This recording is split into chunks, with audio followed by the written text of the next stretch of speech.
주님의 말씀과 함께하는 씨앗의 성도님들의 삶의 걸음 가운데 우리 주님께서 주시는 말로 다 할 수 없는 은혜가 가득하기를 소망합니다.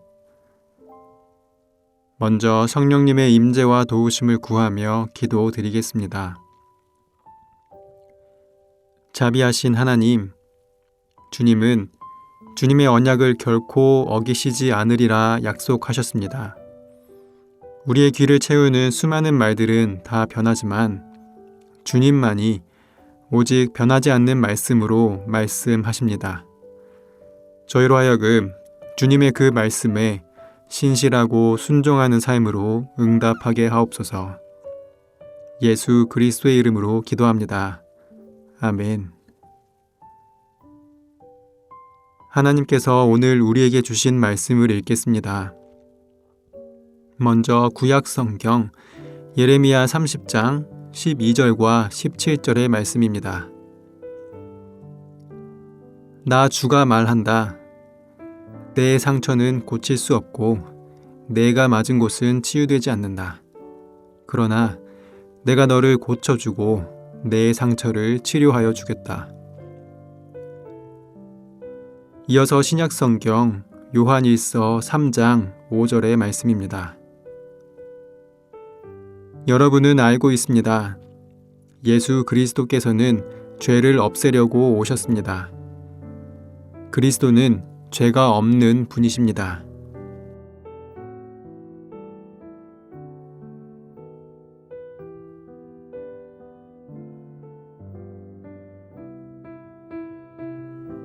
이번에는 순서를 바꾸어서 다시 한번 읽겠습니다. 여러분은 알고 있습니다. 예수 그리스도께서는 죄를 없애려고 오셨습니다. 그리스도는 죄가 없는 분이십니다. 나 주가 말한다. 내 상처는 고칠 수 없고 내가 맞은 곳은 치유되지 않는다. 그러나 내가 너를 고쳐주고 내 상처를 치료하여 주겠다. 말씀을 읽고 마음에 와서 부딪히는 단어나 구절, 이미지를 묵상하며 말씀 앞으로 나아가겠습니다.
하나님께서 예레미야 선지자를 통해 말씀하셨습니다.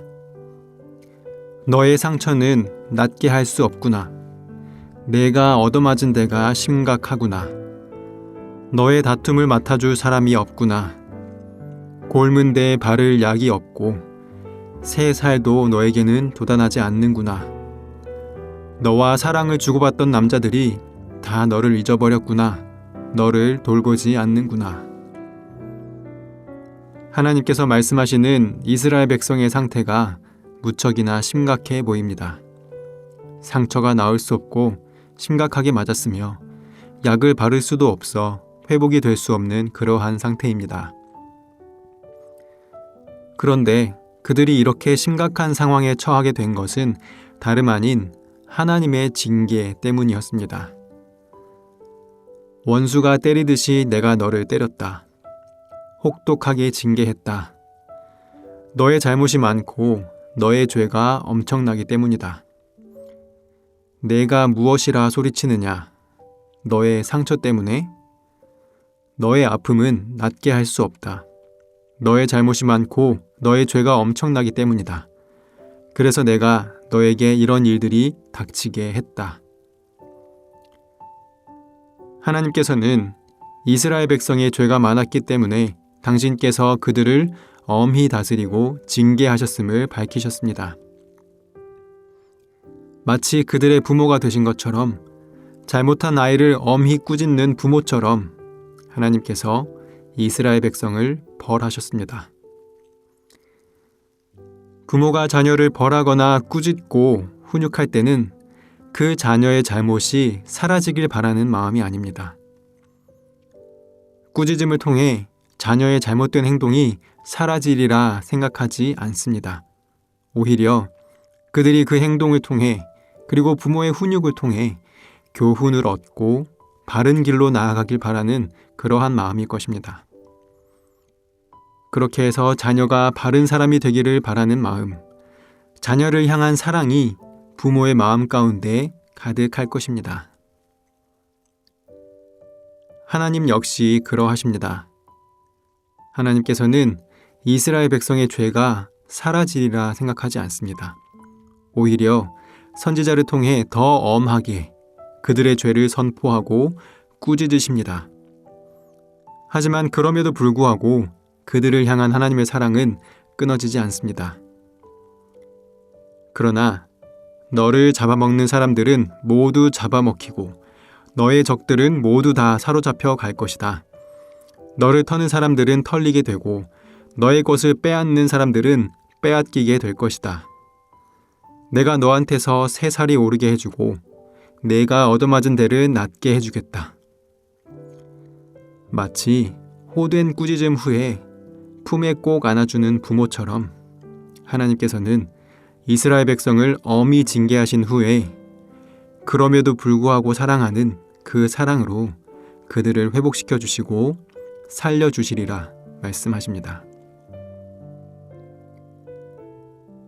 오늘날 우리도 늘 죄 가운데 살아갑니다.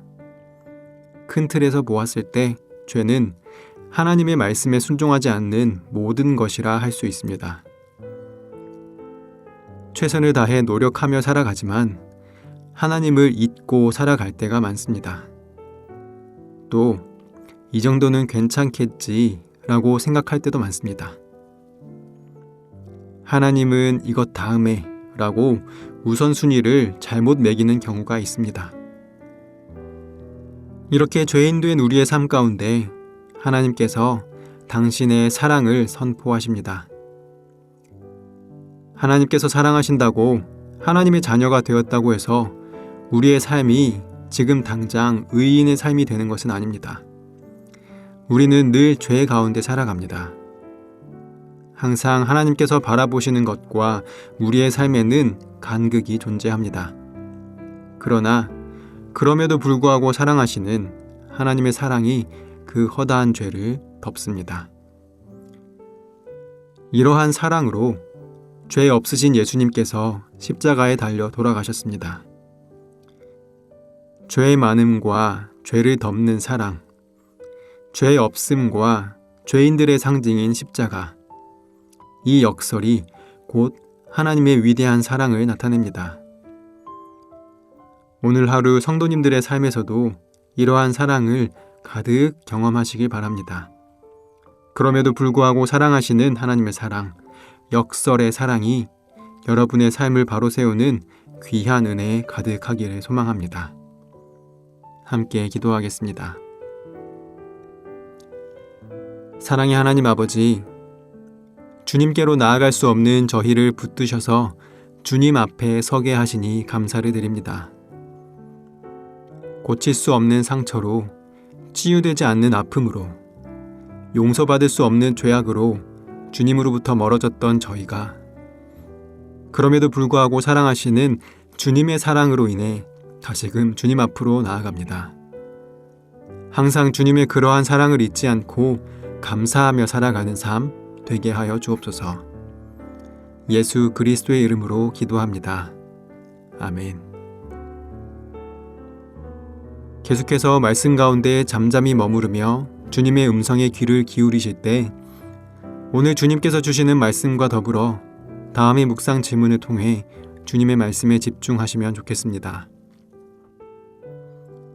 첫째, 큰 잘못을 용서받았던 경험이 있으신가요? 있다면 어떤 일이었고 그 가운데 어떤 마음이 들었나요? 둘째, 이스라엘 백성의 죄로 인해 그들을 징계하고 그럼에도 불구하고 그들을 사랑하시며 회복시키시는 하나님의 마음은 어떤 마음이었을까요? 이러한 질문과 말씀으로 주님의 음성에 귀 기울이겠습니다.